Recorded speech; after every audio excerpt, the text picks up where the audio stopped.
Excellent, thank you. Good afternoon, everyone. Welcome to the July 15th meeting of the North Kingstown School Department Building Subcommittee. We'll begin with public comment. I'm not sure if anyone signed up, but there was no need to anyway. If someone from the public would like to speak, if you just want to raise your hand, we'll bring you up to the podium and you can provide some public comment. Okay, great. All right. The next item is to approve the previous meeting minutes of May 13th of 2024. Is there a motion, or I'm sure we've already reviewed those, and a motion or to accept those, approve them? Second? Second. All in favor? Yeah. Excellent. There's a bunch of items that now will follow. I know that the superintendent sent us a lot of backup. Hopefully we'll have a chance to review that backup, and we may have to go out of order based on some information we're waiting for, but I'll turn it over to the superintendent now for the next item. Great, thank you. Majority of the information that we have is all in draft form. It's for the submission of the application to RIDE for the stage 2, which is due by September 15th. So there was a large file that was sent for everyone to review. We do have a presentation. Tina's making copies of those presentations. We'll have it for everyone here, and we'll have copies for those members that are attending the meeting in the public. But we will refer to some of the files that were sent over. Does anyone need a copy of the capital improvement plan that was sent? Or does everyone have that? Which one's that? It's the one that was in the file. It's this one here. Should be okay. I don't have one with me. Maybe.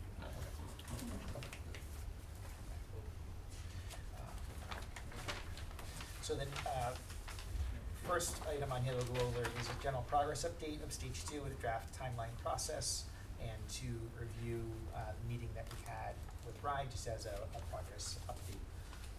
Go to timeline. Okay, so we will have a slide on a timeline to go over some meetings that we need, but in general, the submission is actually, we do have until September 16th because 15th is a Monday.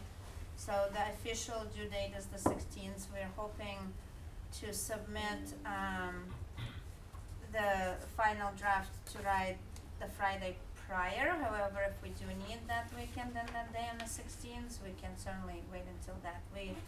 During our meeting with RIDE, we confirmed that that was an acceptable date. Prior to that, we will need a couple of meetings to get another update to you, and also we'll need a school committee meeting, and we will need a town council meeting. We do have some dates and flow in mind that we will discuss during the presentation, so let's just get the update on Bickford first. And then with meeting with RIDE, so we met with them, we went over the program, we went over the program for Wickford, we went over the CAP project. They had some relatively minor comments for Wickford layout that we are looking into, but the major, I think, comment that we left with was for CIP projects in the list, in the mix. They wanted to see some projects that were more geared towards educational enhancements. And I think we kind of went back and forth a little bit with them because, there is the need versus the educational enhancement maybe viewed as more of a nice to have when you need a new roof. It's, which one do you choose? So we did go through all the CIP projects one more time and did reshuffle a few things to get some of those maybe more educational enhancement items within the mix. We don't have to have into all the projects as educational enhancements, but we do have to sort of work with RIDE on what they may want to include and what they think is beneficial to include. There is a big drive in the state to have educational enhancements, and those could be anything. They're not just nice, pretty things. They're like things like the walls and Yeah, so when we had our last meeting, we had made recommendations about renovating the gymnasium space, guidance, social workers, school psychologist spaces, because at Davisville Middle School there were storage closets that were converted into office spaces, which we know it's not ideal, it's not what we want in the school. So we had made recommendations about adding more office spaces to the building. When we met with RIDE, basically we really want to see more visual education enhancements. So we looked at the CIP that we have, that we put together for a 5-year plan, and we did have other recommendations in that 5-year capital improvement plan. For example, updating the media center. We want to update the media centers across the district. So that was on the plan for Davidson Middle School. So in talking with RIDE, we did make a decision that, okay, we're moving forward, instead of updating the gymnasium space, why don't we put the funds right now into updating the media space, which is something that will, the gym, yes, will be used by everyone, but the media space is something as a learning space for integration within all of the content areas as well, would be something that would be beneficial for the community, for the school. So renovating into a 21st century media space. We also then talked about, well, we need the spaces for social workers, school psychologists, school counselors, student assistance counselors. So in designing that, the outskirts of the media center could have office spaces for those providers, and that way we're still using within the space that we have and providing the office spaces for those providers. We talked about needing a conference room, but a conference room would go into the office area. There was a request from the school for updating the bathrooms, redoing lockers. So we made those changes as renovations to be made at Davisville Middle School. So when we go through the CIP later with the cost estimates from Rouse, you'll see that that's in there. Let's see something else, but- we also had a meeting with the Historic Commission, and we are working on what they need from us and how on the process.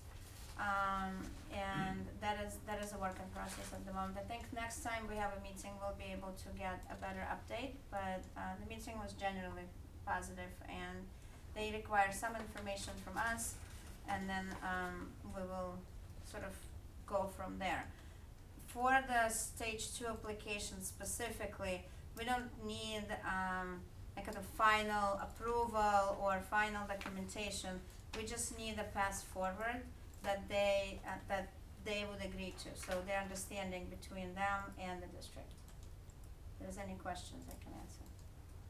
What was the, is it the Historic Commission with Wickford Middle, was it the demolition that's in question? I mean, we're not modifying the existing building ultimately, right?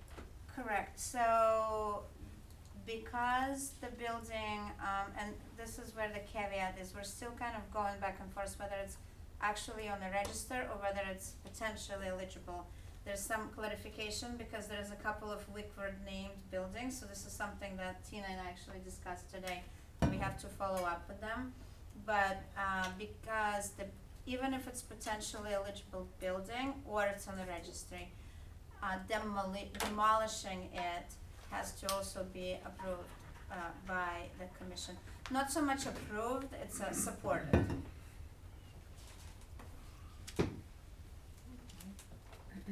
Should we dive into? Anything else you wanted to add to that? No. Okay, so I'm gonna suggest that we move on to the presentation from Perkins. And then after that, we will go over the capital improvement projects. Everyone okay with that? Everyone get a copy of the slide deck, and we have copies for the public as well. Okay. Well, That's nice like this. You can jump ahead to it. You different? I'm sorry, yeah, that would be great. So, all right, so we've already, we just have outlined here, this is also a double-sided, print of the presentation, so, as you flip open, you'll get to each page. So thank you for having us. We're here to just, give a stage 2 submission progress update, so it's basically a snapshot of where we are as we're developing the materials and the design and moving through the tasks related to the stage 2 submission. We're gonna go over the timeline, we're gonna give a design update, and then, end with questions and discussion. So moving on, so just big overview, this slide, which you also, just because it might be difficult to read, you have it in your packet here. You know, the highlights of the school, just as a reminder, 400 students, approximately 79,500 square feet, an efficient building layout. We're looking at considerations of, you know, how that layout also, works from a sustainability standpoint and sun exposure. The baseball, softball, and multi-use field, some retaining walls that are anticipated. One of the features of the design will be that we're separating the bus and the parent drop-off. We also, the construction time with this new school, what's unique and great about this particular project is the swing space is the existing school. So there's little disruption to the students because they can remain in the existing school while construction is going on at the site. Construction is anticipated to be about 26 months, but again, the students are in the existing building, and then once the building is constructed, they move from the existing building to the newly constructed building. So, their disruption is minimized that way. And then finally, the project estimate total is $77,069,570 right now. And then this, Inga, do you wanna go over this slide, or this is just our update of the bond overview, and I'm just gonna turn it to Inga. Sure, so, the Wickford Middle School, the estimate that you see, the value, has not changed since the initial presentation. So the 77,069,570, that's the number that includes the, net zero. And that number is what we are targeting at the moment, and this was supported by the estimate that we had initially presented a while back. We are gonna have to re-estimate, and I believe probably closer to next meeting, there'll be an update, but right now this is the target. And we're not anticipating the value to go above that, but we'll see how it works out. The rest of the value, the $60 million mark, is basically all of those CIP projects that we will discuss later on, that inclusive of Davisville renovations. And the total of the bond remains at $137,200,000, the target that was initially discussed. So I think there is not much more to talk about here. I don't know if anyone else has anything to add. Okay. Okay, so we'll go on to the next slide. So we just wanted to, you know, just for ease of navigation, the progress update submission, again, that snapshot of the materials that we're developing, those were uploaded, and here's just a little, you know, screenshot of the cover of each of those items. So the big three items are, you know, where we are with the drawings, and you see that right at the front, this, the cover sheet of the drawings. And then we have a program, which is that Excel sheet that you can see on the slide there. And that Excel sheet basically lists all the spaces that are part of the building, and then their sizes. And then finally the ed spec, which goes into another level of detail, taking that program as a roadmap and then augmenting it with the details and the infrastructure requirements for each of the spaces. You can go to the next slide. So here's a general overview timeline. Big picture, you know, we're here at July 15th, and we're getting to a September 16th, which is a Monday, submission for the stage 2, for the RIDE stage 2 submission. So in between that sandwich, those two outside dates, are all these, we've listed here the meetings. Some of them are to be determined, but most of them have been set. So this is, Can I add? yes, please. So I don't know if we should talk about the slide at the end, or should we talk about it now? There are some proposed meetings in here. What needs to happen at the end of the day is that the submission has to be approved by the school committee and the town council. Because the town council, the latest date is on the 16th of September, and that is the date when, at the absolute latest, we can submit the submission. I think we can certainly bring forward the final draft to the town council on the 16th. But what I recommend is that to have one set of meetings prior, just so that there may be a more finalized draft shared. And the way we're proposing the meetings, and I think that it's gonna be open for discussion, is I know there is a July 29th school committee meeting, which we can share this draft, maybe even a little bit more advanced version of some pricing we're waiting on for CIP specifically on the 29th. Then there is a town council meeting, which we may or may not decide to present at, I don't know, or share I that think it draft depends as on well. what information we have, because everything right now is in draft form. Mhm. What we need to submit to the town council would be a final application for them to review. The school committee and the town council need to approve the submission of the stage 2 application prior to September 16th. Even if, we don't have to have minutes, but we do have to have an acknowledgement of the town council, that town council understands that this is going forward to ride. We can follow up with certain documents, but we do eventually need one. Under that schedule though, we talked about this, under that schedule, the council and the school committee wouldn't have any leeway to question. In other words, they couldn't recommend any changes because that has to go to RIDE the next day. Right, because what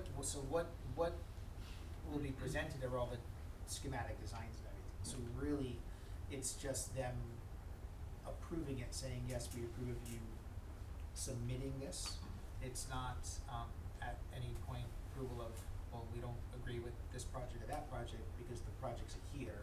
The schematic design work is already started to be done, that takes time.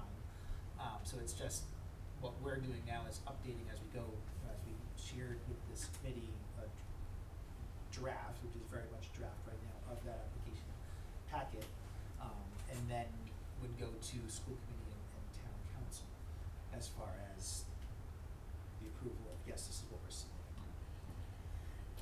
So the values of each project and the projects themselves, the buildings and the scope should be, I'm hoping, already not questionable, and should be kind of, everybody should be on board with that at least prior to August 5th, because then we need to, there needs to be a time to produce all the supporting documentation, the drawings, the specs, the estimates, everything.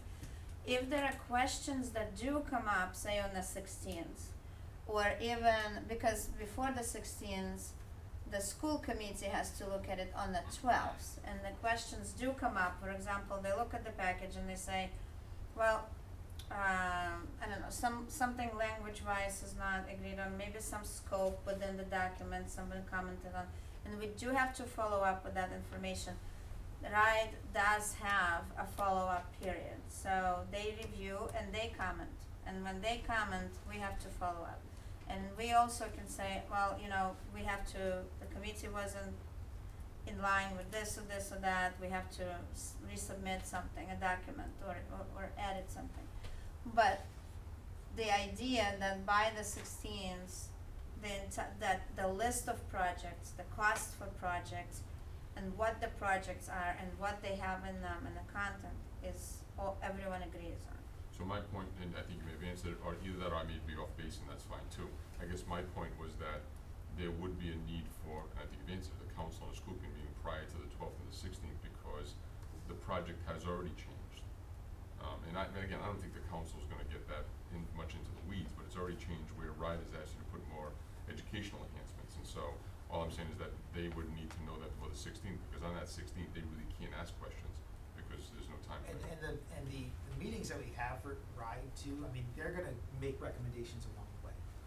You know, they're gonna make recommendations of what the projects are, how we're doing the projects, you know, they have their team as well that's reviewing all of the documents. So there is going to be possibly some changes along the way, not major changes, but they will make recommendations to the designs or engineering, what they're looking for. So that will happen. I would recommend and I know it sounds like a lot of meetings, but I would recommend holding the 29th, reviewing this, and then reviewing this with the town council on August 5th. That would be my personal recommendation, just so that come the 16th, you know, there's, at least everybody has seen the initial draft. There may not be full draft by then, by the 5th, we're still very much working on everything, but I think it would be really beneficial for everyone to see that. And then after that, after the 5th, we have listed like building committee, school committee, on the 20th. We can talk about whether we need to have another school building committee prior to the August 20th school committee, or do we just skip all that and jump into September, you know, take months of August, work on everything, because it's a lot of things to do.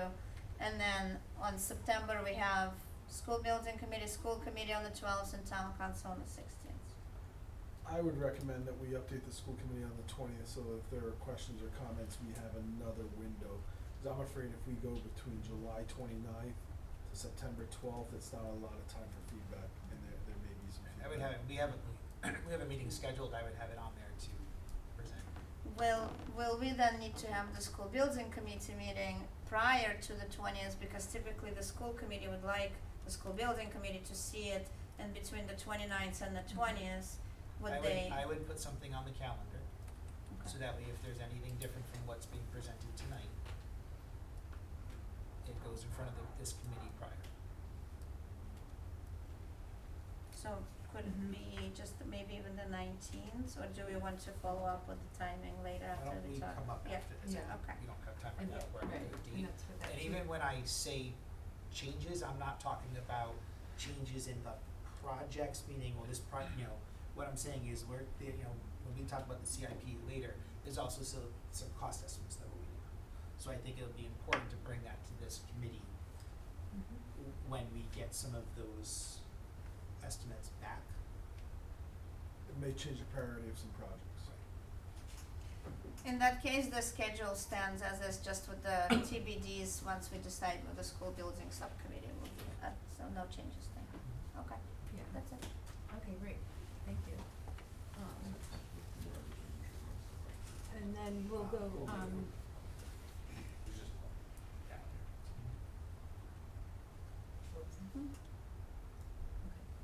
so our next sort of chapter in the presentation is design progress and update.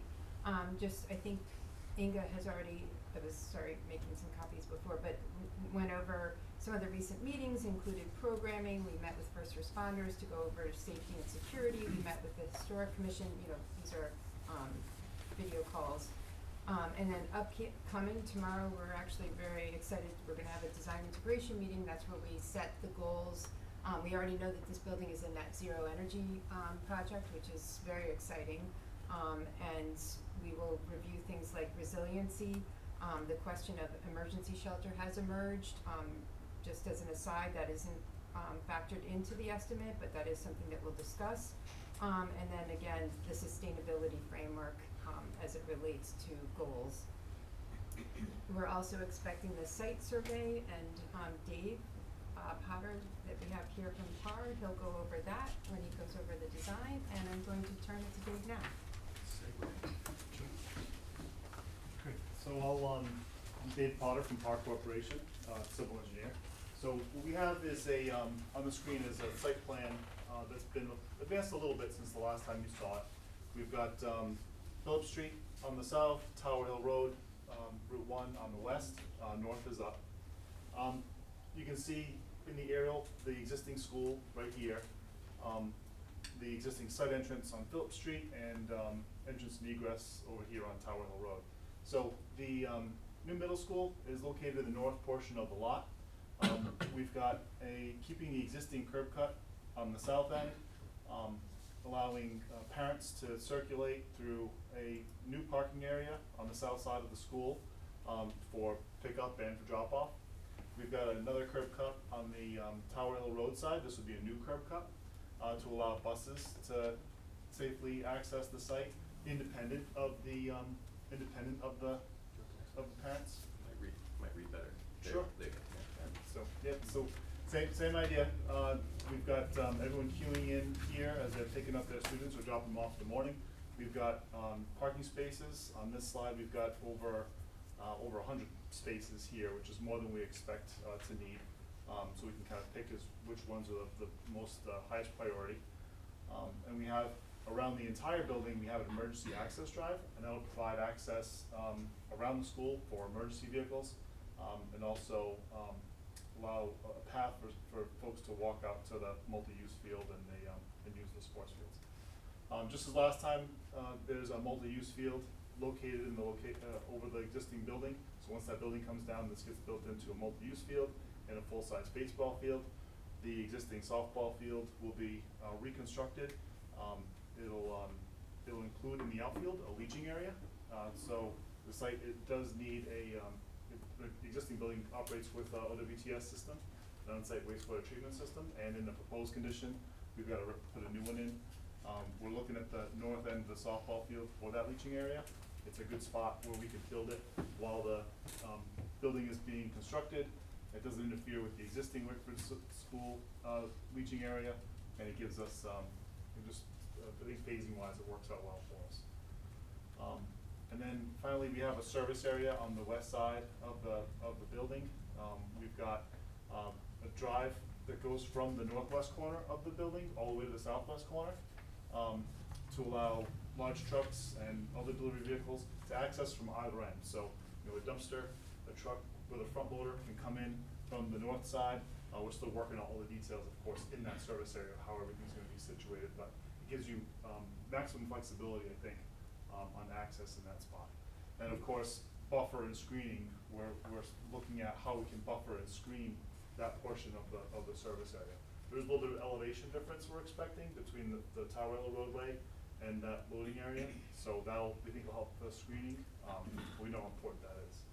So, yes. Where was the actual main entrance to the school? That red arrow? Yes. Is that the main front entrance where most of the kids will be going in there?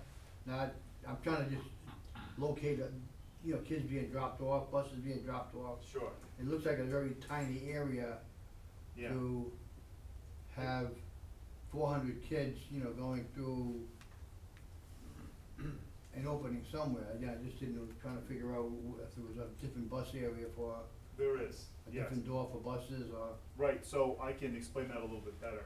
So the main entrance is this red arrow, as you pointed out, on the south side of the building. That's where the students will be entering and exiting the building. In blue, we have the parent circulation pattern. So the parents dropping off their students or picking them up in the afternoon will enter the Phillips Street. They'll be told by the school department that we want parents to enter here. And they will come up the existing drive, the reconstructed drive, take a right, and they'll queue in this direction. So they'll be picking it, whereas now the parents will enter from Phillips Street and go through the site and leave on Tower Hill. Now they're gonna come out back onto Phillips Street. All right? Those red solid lines are gates, correct? Emergency Yes. gates? That's Right. correct. Emergency vehicles. So no one will be driving back here. So the parents will just keep queuing this way to drop off their students in the morning and then pick up their students in the afternoon. The buses will have a separate entrance. So right now, the parents and the buses share an entrance.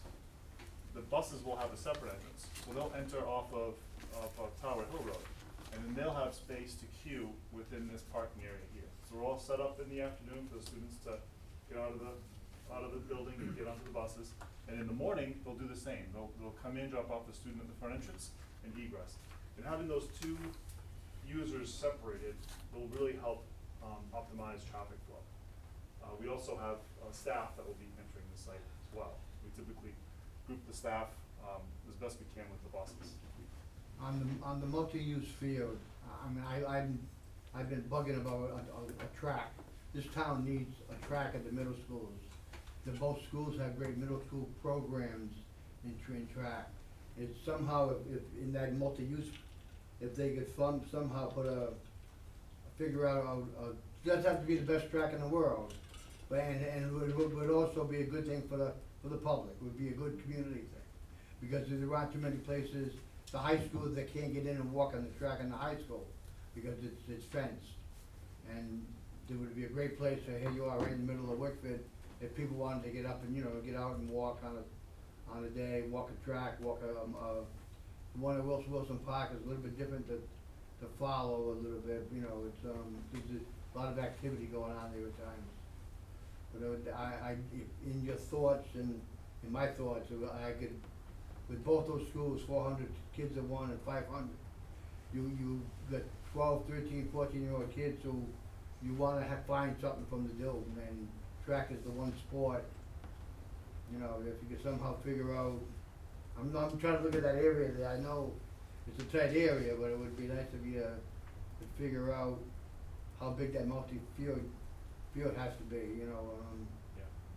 I'm not a big soccer person, so.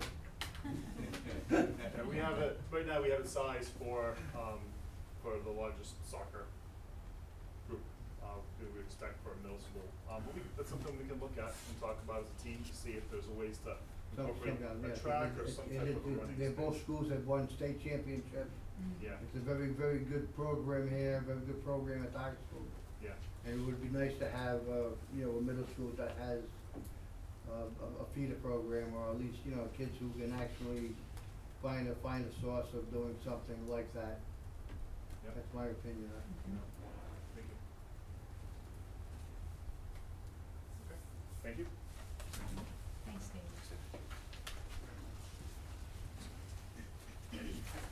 No, we're tight on time today, so I don't wanna rush it, but I wanna make sure we cover everything. The plan that you're looking at now is very similar to the plan that we reviewed, I think, back in April, when we first started to lay this building out. We've had multiple meetings with educators, first responders, our engineers. So overall, zooming back, it looks almost identical. We have made some programmatical shifts, including some comments from RIDE, a nice suggestion was made. But in general, the building still is laid out where the front portion of the building is a single-story building. As you can see, the first story over here, and these are mostly your assembly spaces, admin, music, mechanical, and PE spaces. And then the back side, which are the two-story portion of the building, floor 1 and floor 2 over here, are the bulk of your academic spaces, your main classrooms, your media center, STEM, and art classrooms. And what's really nice about this plan is, if you look at the corridors, every corridor has a function on either side of the corridor. It's called double-loaded corridor, so it's an incredibly efficient building. So I know we're trying to hit that target of close to 80,000 square feet. We're doing the best we can to put everything in the right spot, but also make it as compact and efficient as possible. Again, without compromising anything with the way the building functions. Also, which is really nice, is that the two-story portion of the building stacks almost identically on top of each other. That's something that the contractors will love to see, and hopefully it reflects well on bid opening day. So we're trying to design a really compact and efficient building that's easy to be built and maintained. The first floor, we're gonna zoom in a little bit to this one right now if you can't read it well. But I also wanna point out how we're also thinking about security and how this building functions on a daily basis, evenings and weekends, and during any kind of security protocol issues, where we have basically Main Street, this main lobby space which connects the large spaces of the school and the public spaces of the school can easily be locked down. I think we mentioned this on the previous iteration of the consolidated and early on, but we're also thinking how can we lock down portions of the building while the public can have access to the public spaces in the building. So what we're gonna do is kind of zoom in, I think, to the public portion of the side of the building here, that we'll go to academics after. But to your question, everyone enters the building, whether being dropped off by car or by bus. You do have a nice long linear plaza outside and it extends down here, so enough room for all the students, whether being dropped off by bus, car, or even walking to the school. You enter into the building here, there's 3 sets of 6 doors, so you have a nice width coming into the school, which is actually established by code. But as you walk into the building, you have your main office. I kind of broke it down, the font got a little funky, but you broke it down here with some lines. So this is your main administration office. Then you have your guidance, and there's connectivity inside that suite, so you can have coverage kind of walk within that suite between the main office and guidance.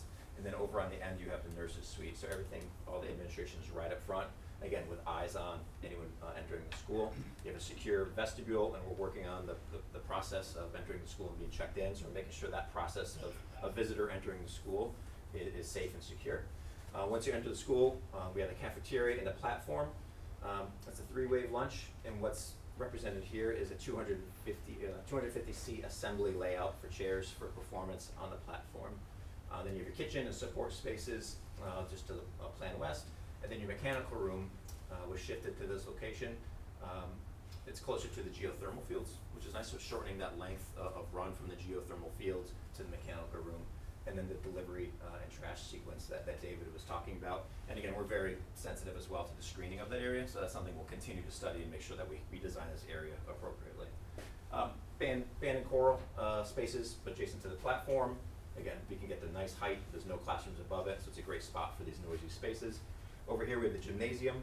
We're targeting 230 seat bleachers in this space, so you're gonna be on the entire school with the bleachers and standing room and seats, kind of a nice, really great assembly space in the gymnasium. The athletic fields are directly adjacent to this. Remember this, the drive that goes around the school is only for emergency access, so there will be no cars crossing, there will be gates. So that area can actually be used for athletics throughout the day, and then a short distance, nice safe distance right from the PE locker rooms directly to the fields and back into the school. Once you start to cross this public space, there's a stair seat, which takes you up to the second floor, and then we're gonna move to, I'm not going too fast for you guys. Once you cross over, you have art kind of at the knuckle, kind of a special spot in the school, art space with art on display, and then also opportunities for some outdoor learning. We're engaging our landscape architect to design a really nice, away from the traffic, away from the street, opens up to the site, some nice opportunities for outdoor learning right outside the art classroom.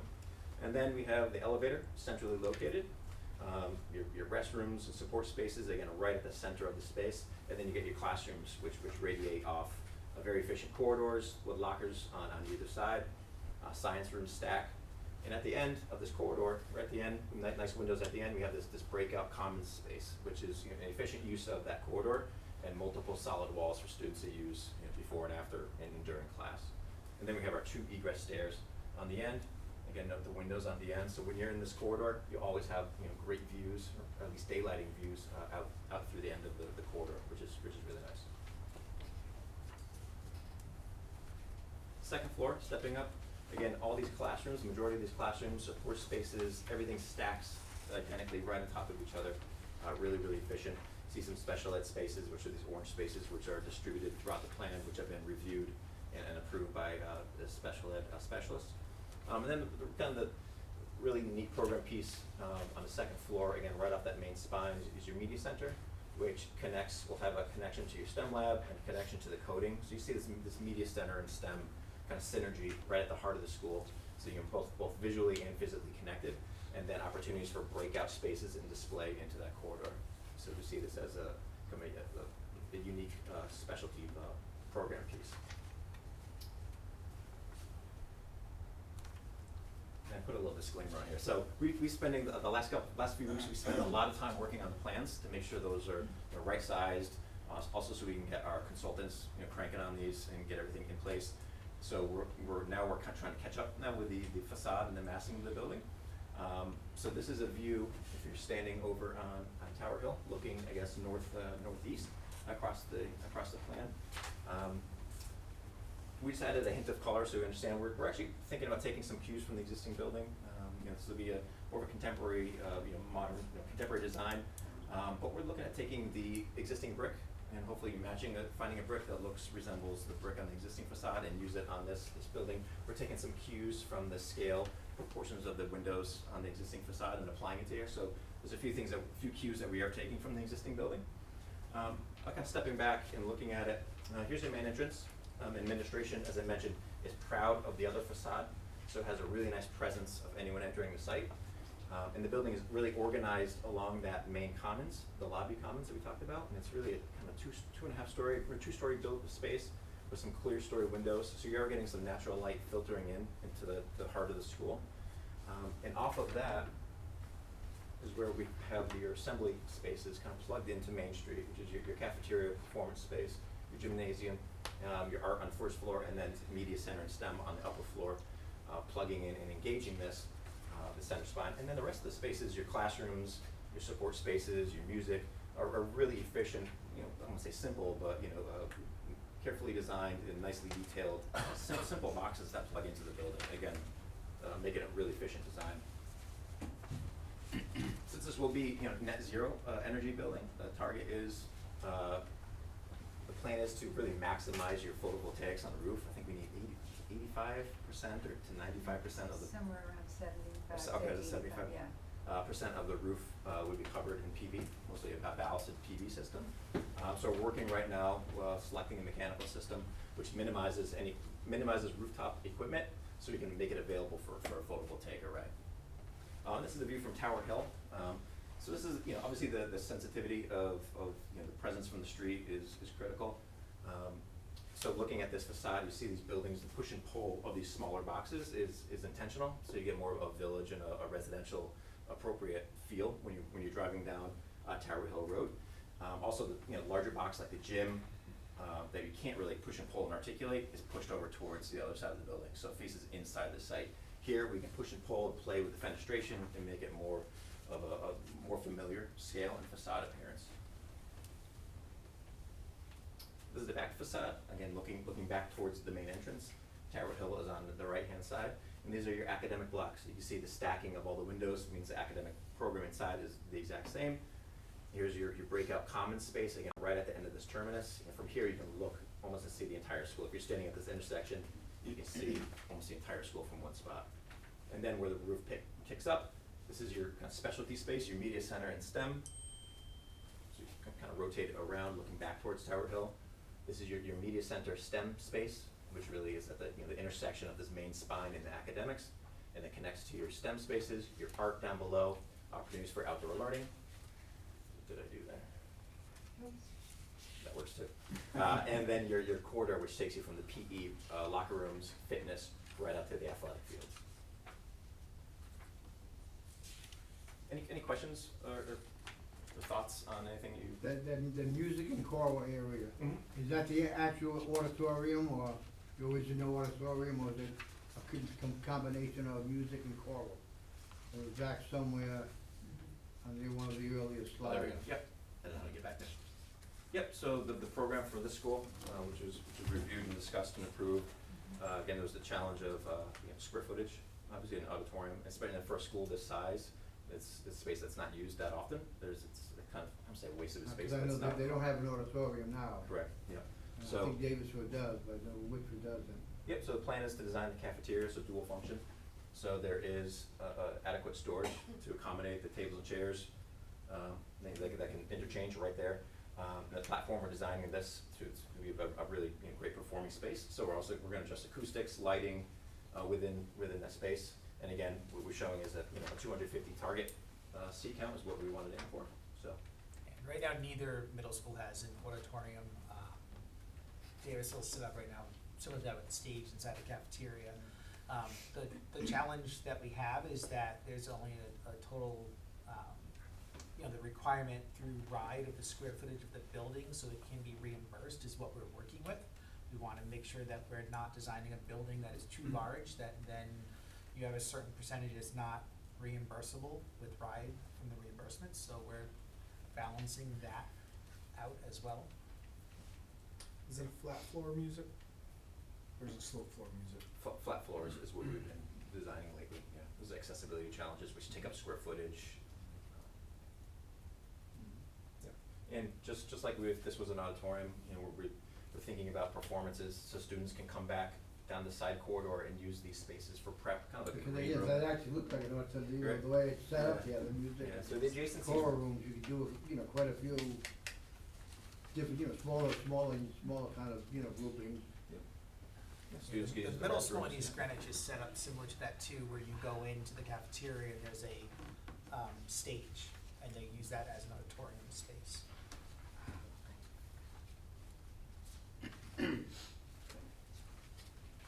other questions, or we're gonna keep it moving? Yes, sure. The PV panels, Yes. you are talking about 85–90% of the roof? Where that come from, I'm sorry?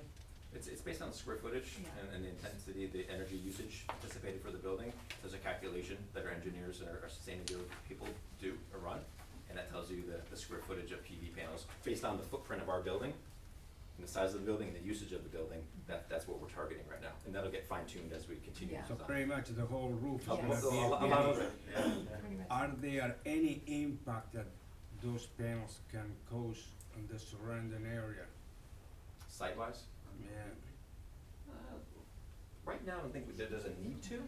And again, we're not compromising any of the mechanical systems either. Mhm. You know, we've done a preliminary look, and I think from the package that we sent you the other day, we've already deleted some roof screens and mechanical units that we previously showed because they're not needed. So what we're showing right now is as far as these boxes, these white boxes on the roof, basically what we need now for mechanical, which frees up all this other space. And I think we're talking ballasted for most of the Yeah, space. So it means we're not, no penetrations through the roof membrane. But it is a question we ask early on because we wanted, it's great if you can take care of it all on the roof and not Yeah. have to go to, structures below. But we're, still fine tuning it as, Mike said. Good question. Were you thinking of something specific as a concern?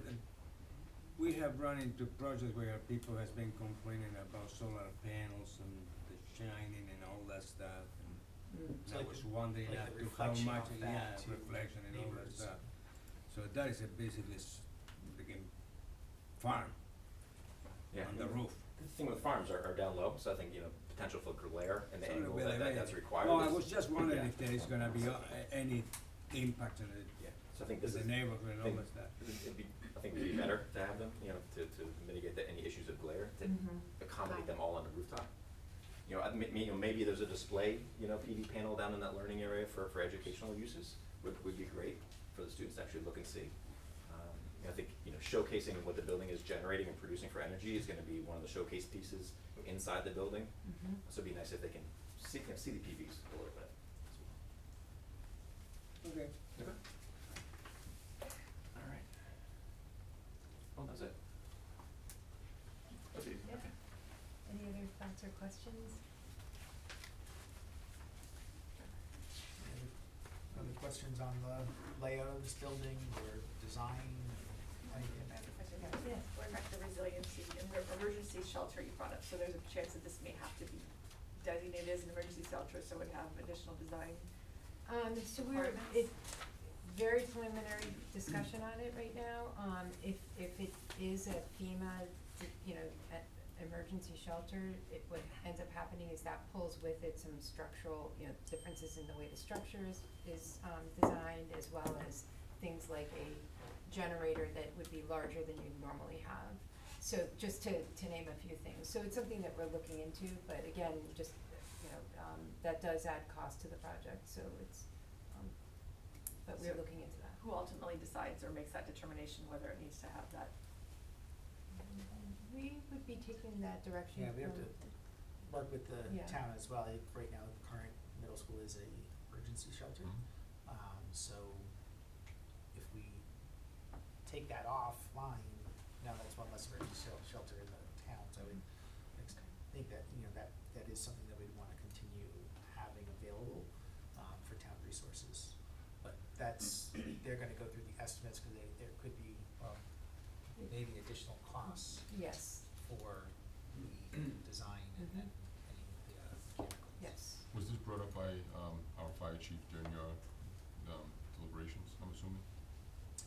We'll go back and talk with him. Yeah. Okay, and I'm assuming that he probably brought this up, I'm just curious. Right now, the current Wickford Middle is an emergency shelter.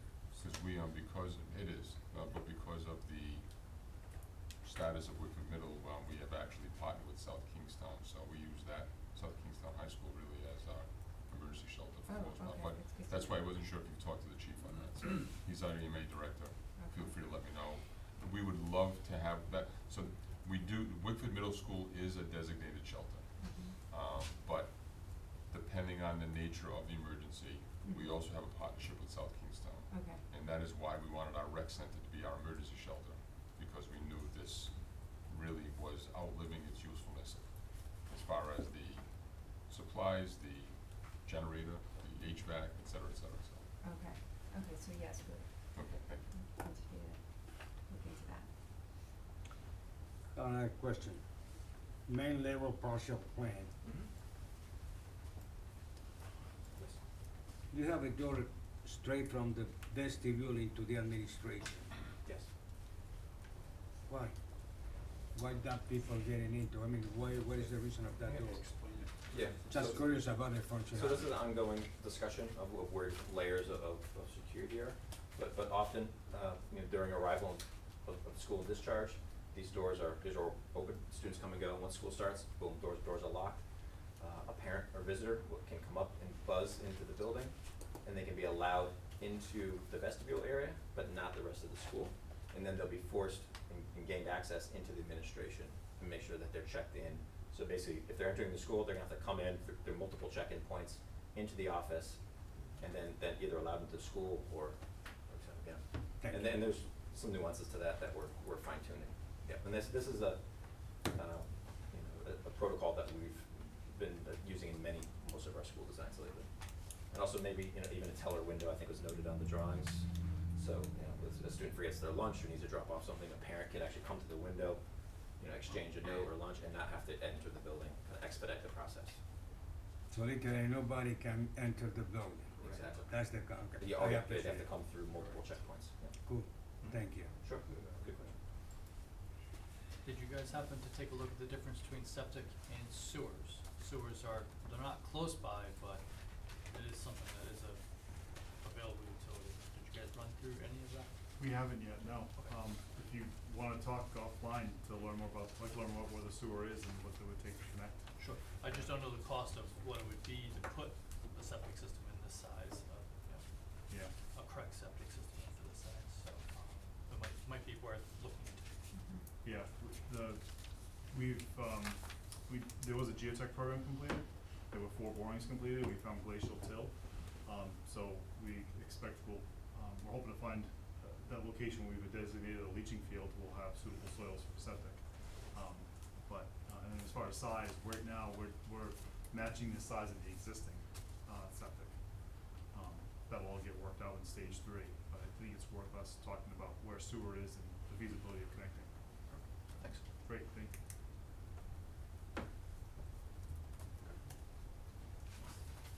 Thank you very much. Okay, thank you. Thanks, guys. Yeah. 2 minutes left. So the next item on the agenda is to go over the CIP. I made copies for some people had it, some people didn't, so we do have that here.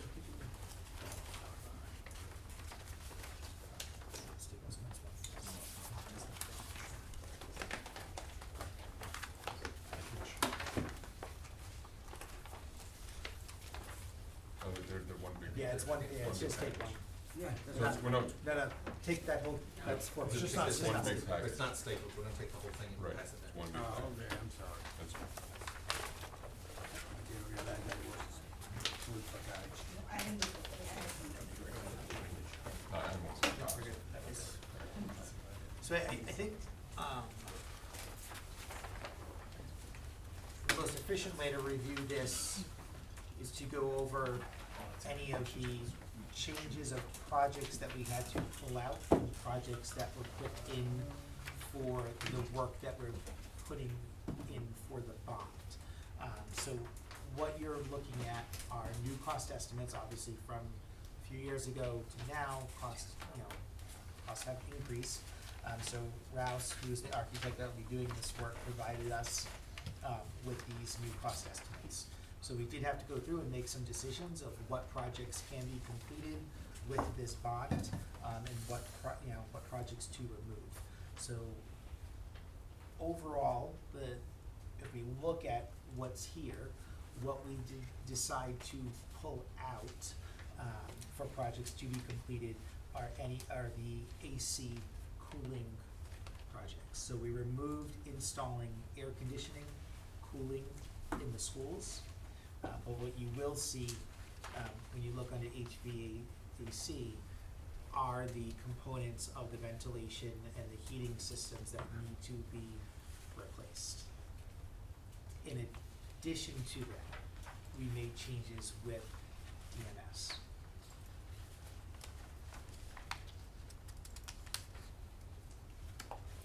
So the first section here are the roofs. Right, those roof projects are still there. You can see that cost estimates have increased.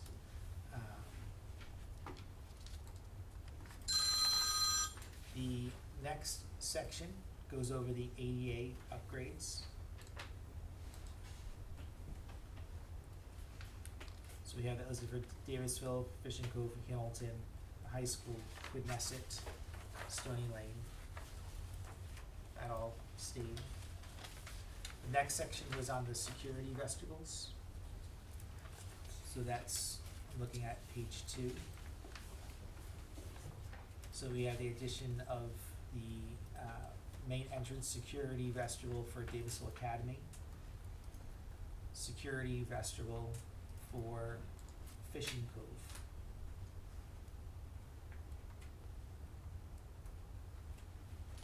We did pull out in this section here, it says vestibules, doors, windows, the windows that were going to be replaced. So Fishing Cove was resealed perimeter of windows, that came out.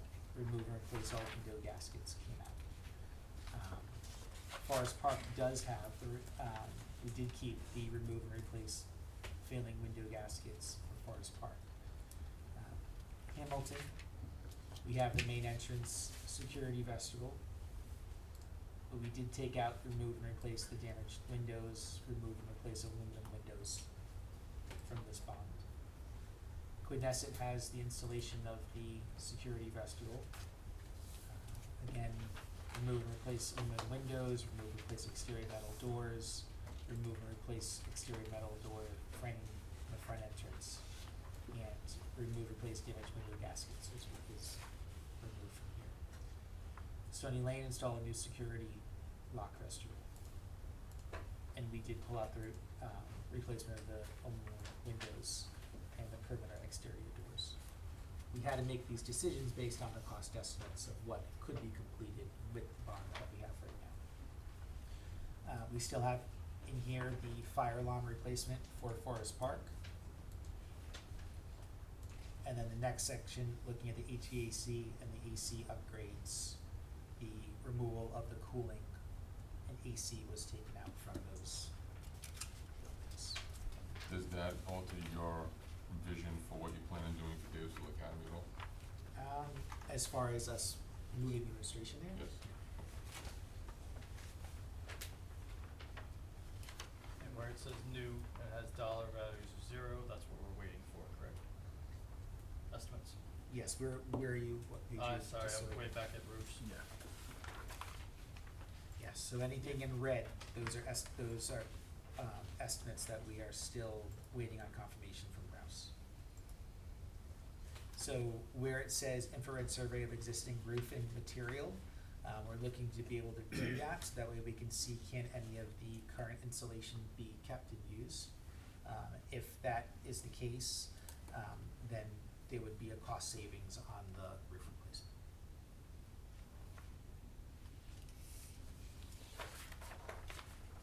And I think at one of our more recent jobs that was actually realized, must have been the DMS roof. It was DMS, yes. They did an infrared study on DMS and it was we were able to, I don't know what the percentage was, but they were able to salvage some of the existing insulation. So the actual cost of the project came down. So we're gonna, it's a good idea to do it for these schools, just to see what we can potentially maybe save, when we go to redo the roofs.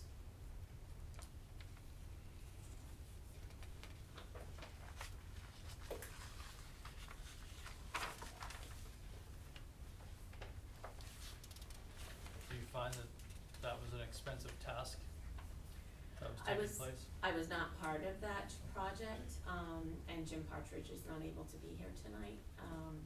So I don't think it was an astronomical amount of money, well worth it in the end. You know, especially for DMS, it was well worth it to spend whatever the amount was to find out that they could salvage some of them, so.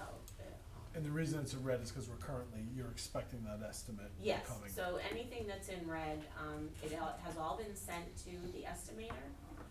We're just waiting for her to look at it, get back with me. Actually, she and I are supposed to be having a meeting tomorrow to go over a few minor things.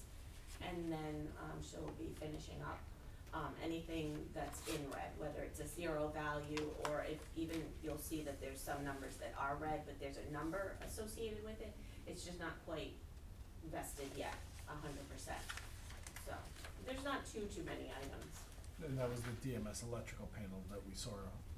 DMS electrical panel, yeah, there's, that item is red, It does have a value to it, but we're having her relook at that, so that is at the top of page 3.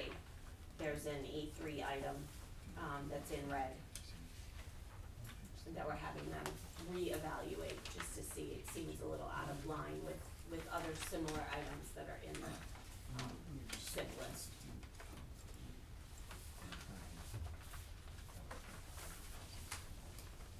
And then there's some items on DMS, which is on page 4, for interior renovations. There's some items there that, or one item that hasn't a value to it, but it needs to be evaluated and made to be the exact cost that it's gonna be.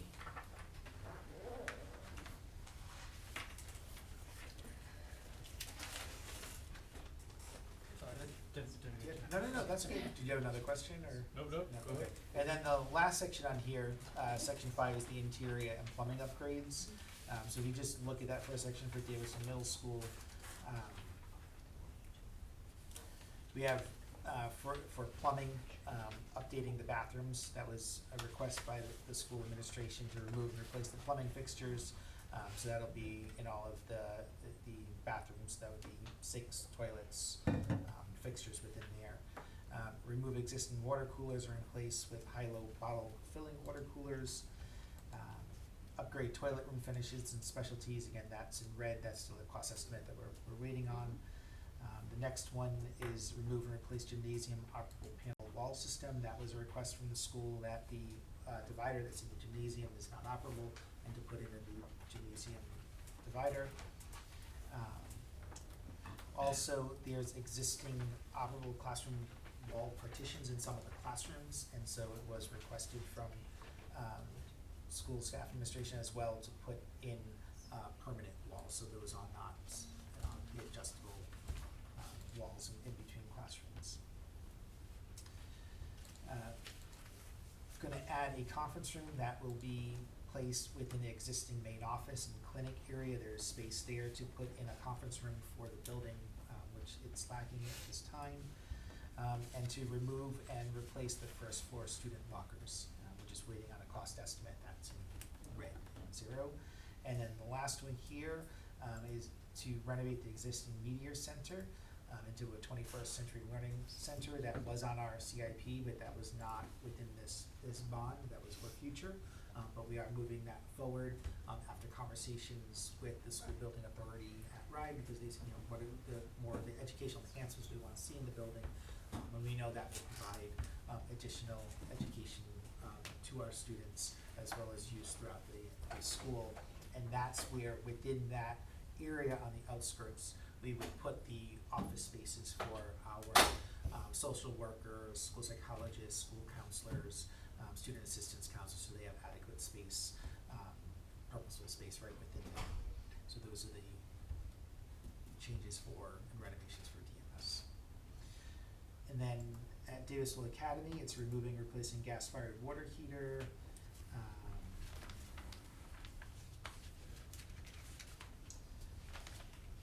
We have Fishing Cove, remove and replace existing plumbing fixtures in classrooms and toilets.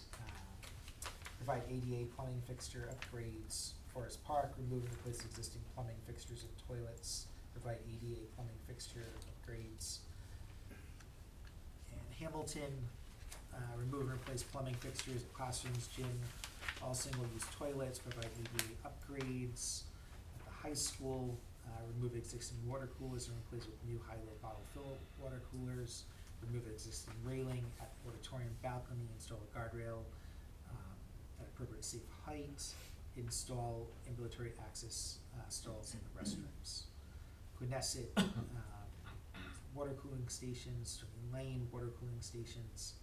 And then the last 3 items we have on here, because we were asking for cost estimates, not that necessarily would get done with this current bond, but this way we know what the cost estimates would be for the projects would be to install walls at Fishing Cove, Quinnesset, and Stony Lane. We know that when we go forward with the stage 2 application, anything that we put forward would be reimbursable project. If we don't put it forward, then it can't be reimbursed. And the conversations are having that it's worthwhile to put some projects in there that may not be projects that we are doing right now, but if there are funds available through this, because cost estimates might come in higher than what they are of actuals, that money could go towards other projects. If we don't submit an application to RIDE with those projects in it, then they're not reimbursable. So we wanna be able to include others in that. Yeah, and that's not a pie in the sky idea either. You know, I'll give one specific example that we had a school committee meeting for, on Friday evening. We had a cost estimate for the fire alarm system at Hamilton come in, just, I think it was 310,000, and we had 3 bids on the project. One of them was slightly higher than the cost estimate, the other 2 were half of the cost estimate. So if we can find some savings in there, we wanna have projects that are meaningful projects that we've already gone through all the paperwork for, so that if at the end of the day we have, extra money, we can hit these high priority, projects without having to wait through a whole nother, SBA process. So it's kind of just having, these are the projects we're targeting with the bond.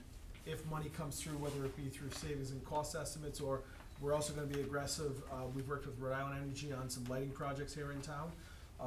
There's a possibility with some of the HVAC projects, we might be able to work with Rhode Island Energy and get reimbursements. So while we're carrying the entire cost of the project, in the bond, if we can get Rhode Island Energy to pay for 50% of the BMS controls, that's roughly $3 million that we could have other projects lined up on and still get reimbursed on.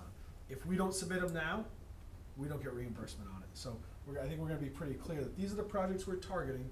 We're carrying these projects should other money become available through whatever avenue.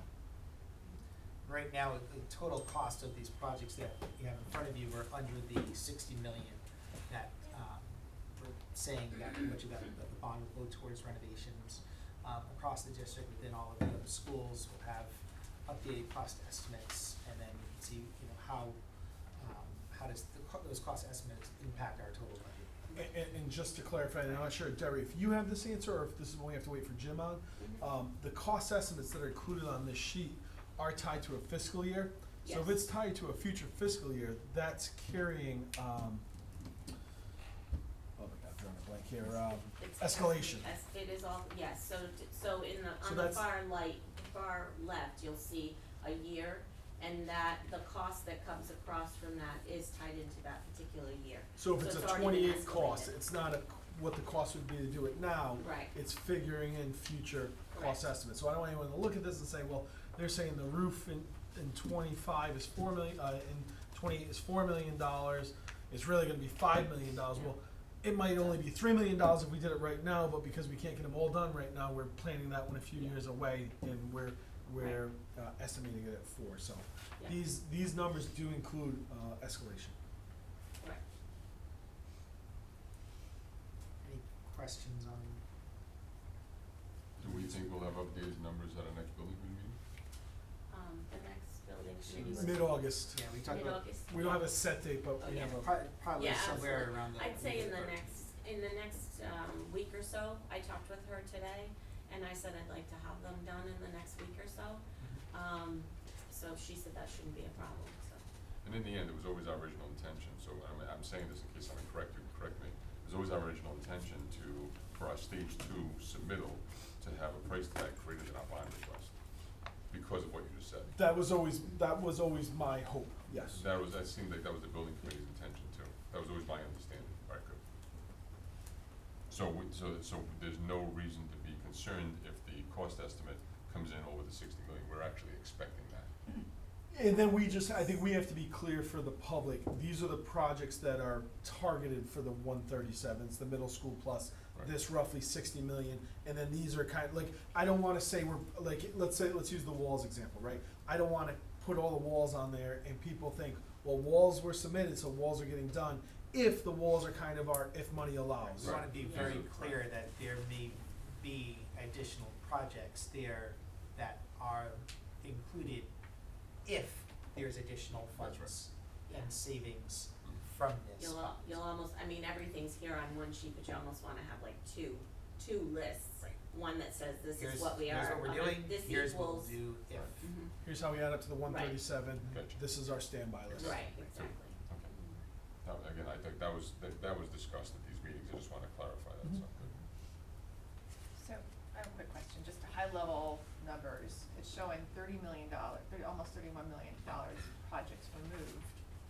So where are we, and I realize some of them are prices escalating and we added new work at DMS, but I don't see I'm not quite seeing 30 million. That 30 million is representing what came out, but we also added in. Right. So it's more like 11 million that is a difference.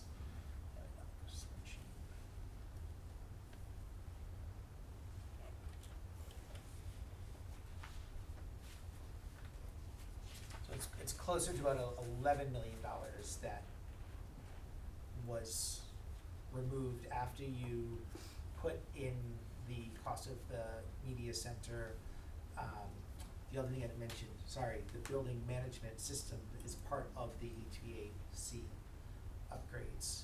So we didn't have in the original, a cost for a building management system, but that is in there now. So when you look under the HVAC, you'll see BMS for building management system. That in the end is actually going to help us because you'll have a system in place to manage your heating and your ventilation, so that should also bring in some cost savings. So we removed, again, let me know if I'm wrong, they removed $30 million of projects that this committee had previously okayed, and they added about 19 million in educational enhancements, which gives you $11 million So $11 million. variance per rides request. Because so you added in the BMS, building management system for the, under HVAC, you added in the, changes at DMS as well. Okay, I understand, I guess maybe some of the prices escalated, estimates escalated. And that too, there's I'm a not cost saying nothing, increase just the from- new adds up to that number, Yeah. but I'm sure it's just I an think the increased original, estimate. roof number was like 28 million, and I think we're right now 32, 33 Okay, million. okay. So that right there is a chunk of it as well. There were a couple projects that went down, but, not enough to offset. No, most of them went up.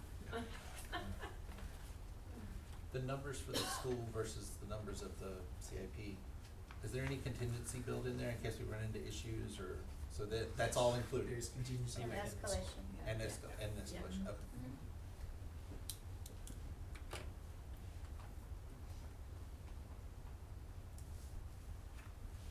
Any other questions or?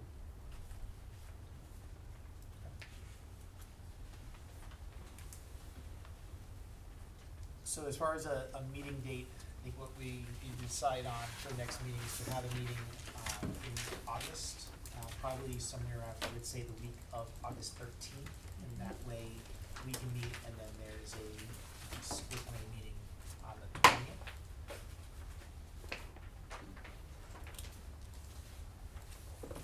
You wanna find a date now or not?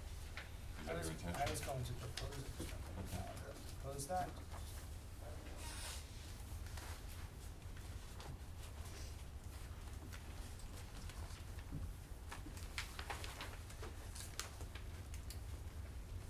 What do we say, August 15th?